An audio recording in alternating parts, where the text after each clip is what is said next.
નમસ્કાર મિત્રો, જય ભારત, જય હિન્દ. સ્વાગત છે તમારું બધાનું લીડર ટ્રેડિંગ ગુજરાતી યુટ્યુબ ચેનલમાં.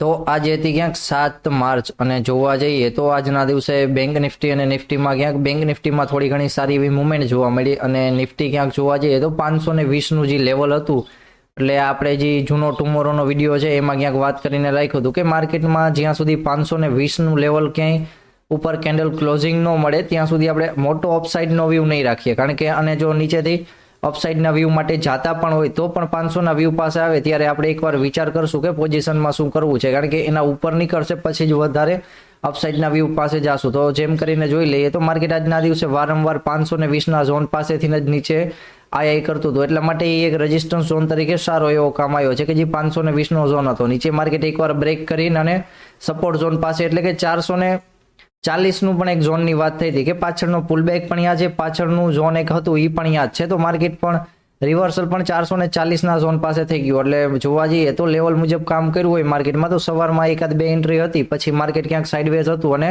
રાહ જોવાની હતી કે ફરીવાર માર્કેટ એના ઉપર ક્યાંય નીકળે છે, પુલબેક મળે છે કે નથી મળતું એવું કાંઈ. તો પછી માર્કેટમાં ક્યાંય એન્ટ્રી હતી નહીં નિફ્ટીમાં.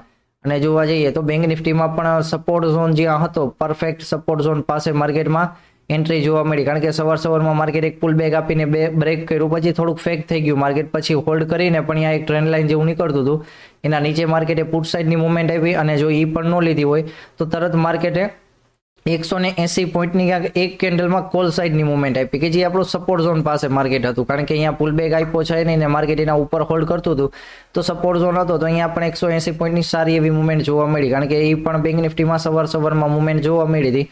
પછી ક્યાંક માર્કેટ એક રેન્જમાં કામ કરતું હતું તો એના જેવું હતું.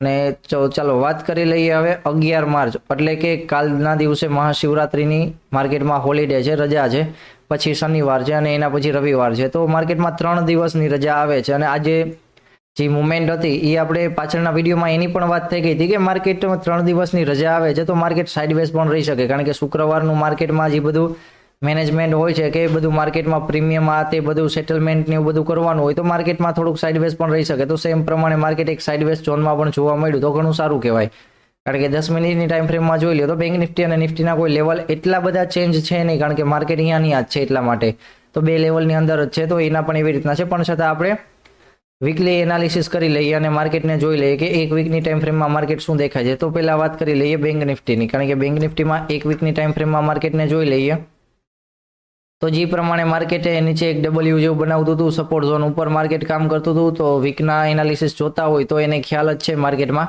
કે કઈ રીતનું માર્કેટમાં કામકાજ કરવાનું છે અને કયા ઝોન ઉપર કઈ જગ્યાએ સ્ટોપ લોસ માર્કેટમાં બને છે, શું કઈ બધી વસ્તુ. તો અહીંયા પણ માર્કેટે નીચે હોલ્ડ કરીને પુલ બેક નો આપ્યો અને ડબલ્યુ સાથે માર્કેટમાં એક સારી એવી અપસાઇડની મુવમેન્ટ જોવા મળી, તો એ પણ ઘણું સારું કહેવાય. હવે માર્કેટ આવ્યું છે ક્યાંક ઓલ ટાઈમ હાઈના ક્યાંક નજીક જ છે, એટલે કે 48,000ની માથે ક્યાંક છે, 48,500ના ઝોન પાસે, 48,600ના ઝોન પાસે ક્યાંક ઓલ ટાઈમ હાઈ છે માર્કેટનો. 47,800 એટલે કે 48,200 પાસેથી તો માર્કેટ એક રિજેક્શન આપી ગયું છે, એટલે ઓલ ટાઈમ હાઈથી માર્કેટ જોવા જઈએ તો ક્યાંક 400 પોઈન્ટ જ દૂર છે. તો 400 પોઈન્ટ બેંક નિફ્ટી માટે કાંઈ મોટી વાત છે નહીં, કારણ કે એક કેન્ડલમાં માર્કેટ ધારે તો 300 પોઈન્ટની મુવમેન્ટો આપી દે છે, તો એવું બધું છે. પણ માર્કેટમાં જોવા જઈએ તો બેંક નિફ્ટી સારું કહેવાય કે ફરીવાર ઓલ ટાઈમ હાઈ પાસે જોવા મળ્યું, કારણ કે વચમાં જે ડાઉન સાઇડમાં માર્કેટ આવ્યું હતું તો એમાં પણ ક્યાંક માર્કેટમાં સારી એવી પુટ સાઇડની મુવમેન્ટ પણ જોવા મળી હતી. પણ હવે માર્કેટમાં એક ટ્રેન્ડ લાઇન આપણને ખાસ કરીને કામ આવશે. માર્કેટ ફરીવાર જ્યારે મોટી ટાઈમ ફ્રેમમાં અહીંયા ક્યાંય ટ્રેન્ડ લાઇન બ્રેક થતી હશે તો એના નીચે પણ માર્કેટમાં મુવમેન્ટ જોવા મળી શકે કે ફરીવાર 45,000નું ઝોન ત્યારે જોવા મળી શકે, એટલા માટે તો વીકની ટાઈમ ફ્રેમમાં પણ માર્કેટમાં ગ્રીન કેન્ડલ ક્યાંક સારી એવી આવી છે અને હવે માર્કેટ આવ્યું છે એના ક્યાંક ઓલ ટાઈમ હાઈ વાળા રેઝિસ્ટન્સ ઝોન પાસે માર્કેટ ક્યાંક જોવા મળશે. તો પહેલી વાર ફરીવાર ઓલ ટાઈમ હાઈ પાસે આવે માર્કેટ તો ત્યારે ક્યાંથી પુટ સાઇડની મુવમેન્ટ વિચાર કરવો હોય તો વિચાર કરી શકાય. એક દિવસની ટાઈમ ફ્રેમમાં જોઈ લઈએ તો માર્કેટ સારું એવું અપ ટ્રેન્ડમાં ચાલે છે અને એક દિવસની ટાઈમ ફ્રેમમાં માર્કેટમાં પાછળની જે રેન્જ હતી હવે માર્કેટ ક્યાંક એ રેન્જમાં પણ જોવા મળી શકે, એટલા માટે કે 48,500 એટલે કે 48,600 થી 47,000નું ઝોન છે, રેન્જ મોટી છે. પણ આપણે ઇન્ટ્રાડે કરવા માટે આવડી મોટી રેન્જ નહીં કામ આવે, પણ નાનકડી રેન્જ એકવાર ધ્યાન રાખવાની, કારણ કે અથવા ખાલી પછી માર્કેટમાં પાછળથી પુલ બેક વાળી જગ્યા છે તો માર્કેટમાં એ પણ ધ્યાન રાખવાનું. ફરીવાર 47-200 વાળા ઝોનમાં કે માર્કેટ જોવા મળે તો માર્કેટ આવી રીતના એક અપ ટ્રેન્ડમાં ચાલે છે, તો ફરીવાર અહીંયાથી પણ એક સપોર્ટ લઈને અપ ટ્રેન્ડમાં આવી શકે અને નવા હાઈ સુધીનો માર્કેટમાં ટાર્ગેટ પણ મળી શકે. તો આવું ક્યાંક માર્કેટમાં જોવા મળે છે. અને માર્કેટનું રેઝિસ્ટન્સ ઝોન છે એ 48,300 વાળું ઝોન છે એ થોડુંક પરફેક્ટ ઝોન છે. એટલા માટે આપણે જે પાછળ પણ વિડીયોમાં વાત કરીને એ પણ ક્યાંક રેઝિસ્ટન્સ ઝોન રાખ્યું હતું, કારણ કે મોટી ટાઈમ ફ્રેમમાં માર્કેટનું એનાલિસિસ કરી લેવાનું. 10 મિનિટની ટાઈમ ફ્રેમમાં આપણે જે લેવલ હોય છે લેવલ ક્યાંક ડ્રો કરીને તો પછી માર્કેટમાં વ્યવસ્થિત ક્યાંક સારું એવું જોવા મળી જાય. તો ચલો 10 મિનિટની ટાઈમ ફ્રેમમાં લેવલ છે, લેવલ મેં ડ્રો કરી લીધા છે અને લેવલ જૂના જ છે, લેવલમાં કોઈ ચેન્જ નથી. કારણ કે જોવા જઈએ તો માર્કેટ અહીંયા ક્યાંક સાઇડવેઝ ઝોનમાં જ જોવા મળ્યું છે. એકાદી બે એન્ટ્રી હતી પણ એ પણ ક્યાંક સારી એવી એન્ટ્રી હતી. પછી જો માર્કેટમાં વધારે ટ્રેડ કર્યા હોય ઓવર ટ્રેડિંગમાં તો ક્યાંક લોસ પણ જોવા મળ્યો છે. એના જેવું ક્યાંક માર્કેટ છે.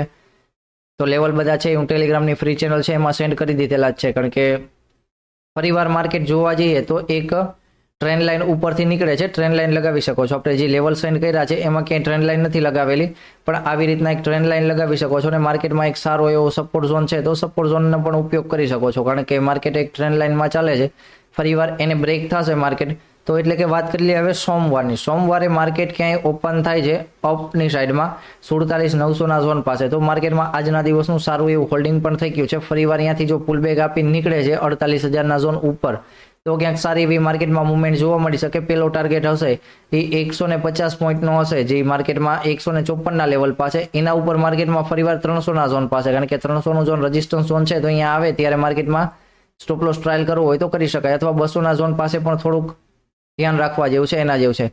તો જે પ્રમાણે માર્કેટમાં અત્યારે 10 મિનિટ ટાઈમ ફ્રેમમાં દેખાય છે કે ફરીવાર માર્કેટ જો અહીંયા નાનકડા કંઈક ડાઉન ટ્રેન્ડમાં ચાલે છે પણ એક સપોર્ટ ઝોન પણ સારો એવો છે. પણ જો આના ઉપર માર્કેટ ઓપન થાય છે અને પુલ બેક પણ આવી જાય છે તો માર્કેટમાં હાઈ સુધીના ટાર્ગેટ જોવા મળી શકે. સારા એવા 150 પોઈન્ટની મુવમેન્ટ ક્યાં જોવા મળી શકે. જો એવું નથી થતું માર્કેટ ક્યાંય ડાઉન સાઈડની ઓપન થઈ જાય છે તો ટ્રેન્ડ લાઇન છે એ પરફેક્ટ એમના એમ લગાવી રાખજો. કારણ કે જ્યારે માર્કેટ ટ્રેન્ડ લાઇન બ્રેક કરશે ત્યારે માર્કેટમાં અપસાઇડનું જોવા મળશે. કારણ કે ડાઉન સાઈડમાં માર્કેટ મુવમેન્ટ આપશે ક્યાંય અથવા ડાઉન સાઈડમાં કે માર્કેટ ઓપન થઈને જોવા મળશે તો અહીંયાથી એક પુલબેક આવશે જે સપોર્ટ ઝોન પાસે. સપોર્ટ ઝોન પાસેથી નક્કી થશે કે ફરીવાર માર્કેટ જો અહીંયા અડધાના લેવલથી નીચે નીકળી જાય છે તો પછી માર્કેટમાં મોટો ટાર્ગેટ પુટ સાઈડનો જોવા મળી શકે. અને અહીંયાથી પણ જો માર્કેટ પુલબેક આપીને અપરની સાઈડ જોવા મળે તો અહીંયા નાનકડો કંઈક ડબલ્યુ બની જશે કે જે માર્કેટને ફરીવાર સપોર્ટ ઉપર લઈ આવે. તો સપોર્ટ ઝોન નીચે હોય તો સેમ વસ્તુ કે અહીંયા પુલબેક મળે તો સારી એવી મોટી મુવમેન્ટ માટે, પુલબેક નથી મળતો અહીંયાથી ડબલ્યુ થઈ જાય છે તો ફરીવાર આપણે સપોર્ટ ઝોન ઉપર છીએ એમ ક્યાંક માનીને સારી એવી કેન્ડલસ્ટિક પેટર્ન હોય તો એ પ્રમાણે સ્ટોપ લોસ રાખી શકાય. કારણ કે ફરીવાર અહીંયાથી જો માર્કેટ સાઇડવેઝ ઓપન થઈ જાય છે અને પુલબેક આપીને જો ડાઉન જાય છે તો પછી માર્કેટમાં નેક્સ્ટ ટાર્ગેટ હશે એ 600ના ઝોન પાસે હતી. કારણ કે 750 નીચે 600નું ઝોન છે તો 150 પોઈન્ટનો અહીંયા પણ ટાર્ગેટ સારો એવો છે. 150 પોઈન્ટનો અહીંયા છે, એના નીચે 442નું ઝોન, એટલે કે હવે એના નીચે 500નો ઝોન પરફેક્ટ સપોર્ટ ઝોન આવશે. જો હવે માર્કેટ ઈ ઝોન પાસે જોવા મળે તો અહીંયાથી સારી એવી બાઇંગની મુવમેન્ટ આવી શકે છે કે જે ટ્રેન્ડ લાઇનને પણ બ્રેક કરે અને ક્યાંક ઓલ ટાઈમ હાઈને પહોંચવા જાય એવી ક્યાંક મુવમેન્ટ સારી એવી આવી શકે છે. તો ચલો અપસાઇડ ખુલે, ડાઉન સાઇડ ખુલે કે સાઇડવેઝ ખુલે એવી રીતના માર્કેટને જોઈ લેજો. અને જો વધારે અપસાઇડ માર્કેટ ખુલે છે ડાયરેક્ટ જ 300ના ઝોન પાસે તો માર્કેટમાં ગેપ ઉપર થોડીક નજર રાખજો. કારણ કે માર્કેટ જો સાઇડવેઝ થઈ જશે વધારે અપ ખુલીને સોમવારે તો માર્કેટમાં પુટ સાઇડની મુવમેન્ટ ક્યાંક જોવા મળશે. કારણ કે ગેપમાં નજર હશે પણ પૂરેપૂરી જોવા ન મળે એવી ક્યાંક આશા ન રાખતા, ક્યાંક અડધી થોડી ઘણી સ્કેલ્પિંગ જેવી મુવમેન્ટ રાખજો. કારણ કે ફરીવાર માર્કેટમાં અહીંયાથી પણ જો બાઇંગ જોવા મળ્યું એ હોલ્ડિંગ પછી ડાઉનમાં આવશે ને પછી માર્કેટ અપસાઇડમાં બ્રેક કરી દેશે તો એ લેવલ હશે એ ક્યાંક સ્ટોપલોસ વાળી જગ્યા હશે કે ફરીવાર એ સ્ટોપલોસ આવવાના ચાન્સ ઘણા ઓછા હશે એવી રીતના ક્યાંક. તો ચલો આવી રીતના ક્યાંક છે. બેંક નિફ્ટીમાં વાત કરી લઈએ નિફ્ટીની. નિફ્ટીમાં પહેલા વીકલી એનાલિસિસ જોઈ લઈએ. એક વીકની ટાઈમ ફ્રેમમાં માર્કેટ શું ચાલે છે તો એક વીકની ટાઈમ ફ્રેમમાં ઓલ ટાઈમ હાઈ માથે છે માર્કેટ. ઘણું સારું કહેવાય કારણ કે નિફ્ટી ક્યાંય નિરાશ ઓછી કરી છે બેંક નિફ્ટી કરતાં. બેંક નિફ્ટી હજી તો ઘણી દૂર છે પણ નિફ્ટીથી પછી ઓલ ટાઈમ હાઈ બ્રેક કરીને પણ ઘણી મુવમેન્ટ આપી દીધેલી છે અને એની કેન્ડલ પણ હેમર કેન્ડલ બને છે. ઓલ ટાઈમ હાઈ માથે માર્કેટ જાય છે તો નીચેથી ક્યાંક બાઇંગ વાળા પ્રેશર સારું એવું આપે છે કે માર્કેટ ડાઉન આવે વળી બાઇંગમાં જોવા મળી જાય છે. ફરીવાર માર્કેટ નીચે આવે પાછું બાઇંગમાં ક્લોઝિંગ થાય છે, નીચે આવે બાઇંગમાં ક્લોઝિંગ થાય છે. ફરીવાર અહીંયા એક હેમર કેન્ડલ એવી જ છે, માર્કેટ નીચે આવ્યું તો ક્લોઝિંગ ફરીવાર બાઇંગ માથે જોવા મળ્યું. એટલે કે સારી એવી કેન્ડલો બને છે તો ઘણું સારું કહેવાય નિફ્ટી માટે. એક દિવસની ટાઈમ ફ્રેમમાં જોઈ લે તો મસ્ત એક ટ્રેન્ડ લાઇન નીકળે છે. જે ટ્રેન્ડ લાઇન લગાવી હોય તો એક પરફેક્ટ જગ્યાએ લગાવી શકાય કે હા માર્કેટ અહીંયાથી જ્યાં સુધી આ રેન્જમાં ચાલે છે તો ટ્રેન્ડ લાઇન લગાવવા માટે ઉપર અને નીચે બંનેની લગાવજો. કારણ કે રેન્જની પણ તમને ટાર્ગેટ મળી જાય. માર્કેટ લેવલ હોય ત્યાં સુધી તો નીચે આવી શકે, પણ માર્કેટ ઉપર પણ ક્યાં સુધી જઈ શકે એના માટે જો એક ટ્રેન્ડ લાઇન મળતી હોય ને માર્કેટ રેન્જમાં હોય તો ઉપરની રેન્જ સુધીનો ટાર્ગેટ એમાં સારો એવો જોવા મળી શકે, અને એની પણ સેન્ટર લાઇન વચમાંથી કાઢશો તો એમાં પણ સારી એવી મુવમેન્ટ ક્યાંક જોવા મળી શકે. તો જોવા જઈએ તો માર્કેટ 22,200 ની ઉપર છે ત્યાં સુધી વધારે બુલિશ માર્કેટ છે એના જેવું છે, કારણ કે 22,200 નું લેવલ જ્યાં સુધી જળવાઈ રહ્યું છે ત્યાં સુધી સારું એવું બુલિશ માર્કેટ છે એવી ક્યાંક નિશાની છે. તો જે પ્રમાણે આપણે વાત કરી છે કે અપ ટ્રેન્ડમાં માર્કેટ હોય તો બહુ ડાઉનનું નહીં વિચારવાનું, અને સપોર્ટ ઝોન સારો હોય ત્યાંથી બાય કરવાનો ક્યાંક વ્યૂ રાખવાનો. તો ચલો એમાં પણ વાત કરી લઈએ 10 મિનિટની ટાઈમ ફ્રેમમાં, કારણ કે માર્કેટે અપસાઇડની સારી એવી મુવમેન્ટ જોવા મળી. 2 દિવસ માર્કેટ સાઇડવેઝ જોવા મળ્યું હતું, એમાં પણ ટ્રેન્ડ લાઇન કદાચ નીકળતી હોય કે અથવા 2-3 ટ્રેન્ડ લાઇન હતી માર્કેટમાં, તો એમાં પણ ક્યાંક સારી એવી અપસાઇડની મુવમેન્ટ જોવા મળી હતી, અને હવે માર્કેટે ફરીવાર હોલ્ડ કર્યું છે તો ઘણું ક્યાંક સારું કહેવાય નિફ્ટી માટે. તો ચલો નિફ્ટી માટે જે વાત કરી હતી જૂના લેવલમાં 520નું ઝોન ઉપર આવે ત્યારે, કારણ કે જે લોકો ડેઈલી વિડીયો જોવે છે એને બધી ખ્યાલ જ છે કે કયા લેવલ પાસે શું કરવા જેવું છે, કે માર્કેટ પછી ગમે એ રહી જાય છે. કારણ કે જે લોકો પરફેક્ટ સાંભળી લે છે ને એ બધા વ્યક્તિ ખાલી એના ઉપર કામ કરતા હોય છે ને તોય માર્કેટમાં ક્યાંક સારું હોય છે કે કયું લેવલ ક્યારે ઉપયોગી કરવાનું છે એના જેવું. તો ફરીવાર ચલો માર્કેટમાં 520નું ઝોન છે, સોમવારે માર્કેટ વધારે ગેપ અપ ઓપન થઈ જાય છે 540ના ઝોન ઉપર ક્યાંય, અથવા 520 ઉપર માર્કેટ ટ્રેડ કરતું હોય સોમવારના ઝોને, અને ઓપ્શન ચેઇનમાં મસ્તનો ત્યારે 500નો એક સપોર્ટ ઝોન સારો દેખાડતા હશે તો સપોર્ટ ઝોન નીચે સ્ટોપ લોસ રાખીને અપસાઇડની મુવમેન્ટ માટે જઈ શકાય. પણ જો માર્કેટ વધારે ગેપ અપ ઓપન થઈ જાય છે 600 પ્લસ ઝોન પાસે અથવા 600ના ઝોન પાસે ઓપન થઈ જાય છે તો એકવાર ત્યાંથી પુટનો ટ્રાય કરજો કે જે માર્કેટમાં 500ના ઝોન સુધી એટલે કે 100 પોઈન્ટનો ટાર્ગેટ નિફ્ટીમાં જોવા મળી શકે એવી રીતના ક્યાંક. તો એમાં પણ ક્યાંક માર્કેટ જો વધારે અપ ખુલી જાય તો સવારમાં જ મોકો હશે કે માર્કેટ 500ના ઝોન પાસે આવે અને પછી અહીંયાથી બાઇંગનું પ્લાન, કારણ કે અહીંયાથી માર્કેટ જોઈ લેવાનું કે ગેપ પૂરું લાગે છે કે નથી લાગતું, ફરીવાર અહીંયાથી માર્કેટ પછી બાઇંગનો પ્લાન કરી શકાય. અને પણ જો અહીંયાથી એક ટ્રેન્ડ લાઇન નાનકડી એ પણ કાઢી લેજો કે જે અહીંયાથી પણ એક સારી એવી કામ આવશે માર્કેટમાં. જે હતું એ બેંક નિફ્ટીમાં આવી રીતના માર્કેટ ચાલતું હતું તો એની ટ્રેન્ડ લાઇન એવી ક્યાંક હતી, સેમ વસ્તુ કે નિફ્ટીમાં ઉપર રેઝિસ્ટન્સ ઝોન પાસે માર્કેટ હોલ્ડ કરે છે તો એની ટ્રેન્ડ લાઇન પણ અહીંયા નીકળી જાય. માર્કેટ ફરીવાર ઓપન થઈ જાય છે ડાઉનના ઝોન પાસે, એટલે કે 460 અથવા 440ના ઝોન પાસે ઓપન થાય છે માર્કેટ, તો એ એક સપોર્ટ ઝોન છે. પણ જો 440 માર્કેટમાં બ્રેક થાય છે તો 380ના લેવલ જોવા મળી શકે છે ક્યાંક સારા એવા. વચમાં માર્કેટ 400ના ઝોન પાસે આવે ત્યારે આ બધા રાઉન્ડ નંબર હોય તો અહીંયા સ્ટોપ લોસ ટ્રાયલ કરવાની ફરજિયાત જરૂર પડે, કારણ કે રાઉન્ડ નંબર પાસેથી જો માર્કેટ પાછું વરે છે તો એમાં પણ ક્યાંક સારી એવી મુવમેન્ટ જોવા મળે છે. એટલા માટે ફરીવાર માર્કેટ સાઇડવેઝ ઓપન થઈ જાય છે અને જે રેગ્યુલર રીતના સપોર્ટ અથવા રેઝિસ્ટન્સ બ્રેક કરે છે તો પેલી જે એન્ટ્રી એની હોય છે એ ક્યાંક પરફેક્ટ જ હોય છે. અને જે માર્કેટમાં આવી કેન્ડલ આવે છે, કારણ કે આ જે કોર્સવાળા લોકો છે એને ખ્યાલ છે કે કેવી કેન્ડલ માર્કેટમાં ઝોન બ્રેકઆઉટ કરે તો કન્ફર્મેશન મોટી મળે એ બધાને, કારણ કે એ બધાએ ઘણા અનુભવ પણ કરી લીધા છે, લાઈવમાં પણ આપણે એટલી વાર જોયું છે. તો જે પ્રમાણે અહીંયા કોઈ જોયું હોય કે આ કેન્ડલમાં જો માર્કેટ બ્રેક નથી કરી શક્યું તો પછી ધીમે ધીમે માર્કેટમાં બ્રેક કરવાના ચાન્સ પણ થોડાક ઓછા હતા. કારણ કે જો અહીંયાથી માર્કેટે ઝોન બ્રેક કરી દીધું હોત તો સારી એવી અપસાઇડની મુવમેન્ટ જોવા મળે, પણ માર્કેટ 3 દિવસની રજા હતી, માથે એક્સપાયરી દિવસ હતો તો માર્કેટે સારું એવું અહીંયા હોલ્ડિંગ કર્યું, પછી ક્યાંય ચાન્સ હતા નહીં કે માર્કેટ સારું એવું અપસાઇડમાં અથવા જો એક જ બે કેન્ડલમાં માર્કેટ બ્રેક કરી દે તો ડાઉન સાઇડમાં પણ એ પ્રમાણે કે ઝોન બ્રેકઆઉટ વાળી મુવમેન્ટ ક્યાંક જોવા મળી જાય તો એ પ્રમાણે.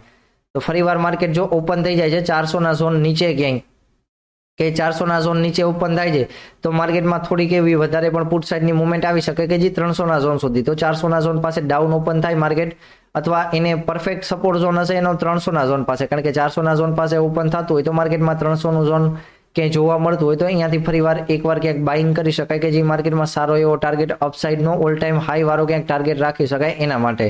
તો ચલો મિત્રો, લેવલ છે એ બધા ટેલિગ્રામની ચેનલમાં સેન્ડ કરી દીધા છે, અને જે લેવલ છે એના ઉપર ક્યાંક ઉપયોગ કરતા હોય તો માર્કેટમાં સારી એવી એન્ટ્રી પણ મળી જાય, અને જો એના ઉપર જ પણ પરફેક્ટ માર્કેટમાં એન્ટ્રી પણ મળે છે ને ઘણું સારું પણ રહે છે.